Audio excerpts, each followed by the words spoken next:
Hello guys, nandito na naman ako. At ito, pag-usapan natin si Binibini Baklang Hari. Ngayon, masasaba natin na confirmed na si Binibini Baklang Hari ay nasa Vienna, Austria na. Okay?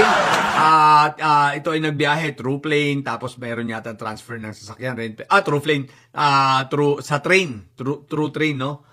Tapos may mga transfer din ng sasakyan. So, nakalusot. Nasa Vienna na siya. Pero isa ang ibig sabihin lang nito,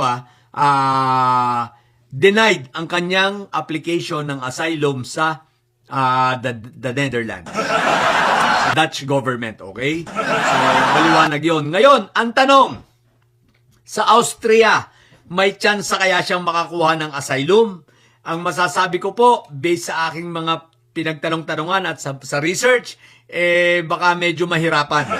Pero hindi ko sinasabing walang chance, pero baka siya ay mas mahirapan. Bakit? Mas mahigpit pala ang Austria kesa sa the Netherlands pagdating sa mga asylum seekers, lalo na ito ay mga nagiging komplikado kapag pinag-usapan na ang tinatawag na human rights. So medyo mataas masyado ang Austria ang kanilang pagkilala sa human rights na tinatawag. So, ang violation sa human rights ay medyo alanganin sila. Nagkataon, si Binibini Baklang Hari ay hindi pa rin nilalabasan ng red notice ng Interpol. Tapos, eto pa, ang Austria po ay isa sa mga kauna-unahang signatories sa Interpol.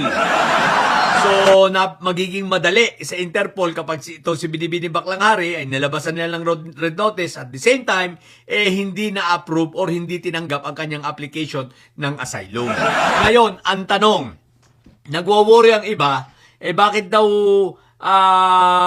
baka daw tulungan ng anak nitong si Gloria, si Lulu, di ba?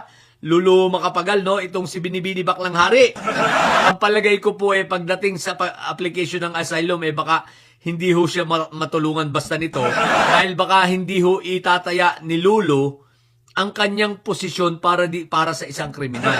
Sapagkat alam na alam ni Lulu Macapagal na itong si Binibini Baklang Hari ay kriminal, no? May kaso sa Pilipinas na involved ang human trafficking.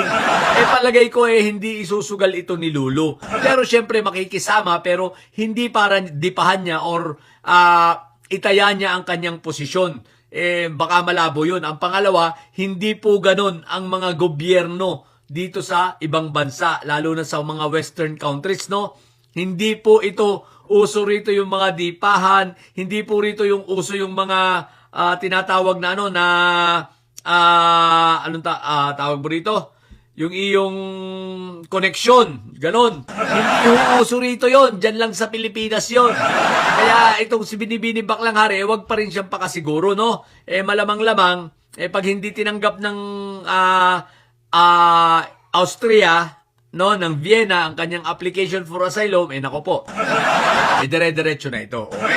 So, mabuting mag-abang pa rin tayo.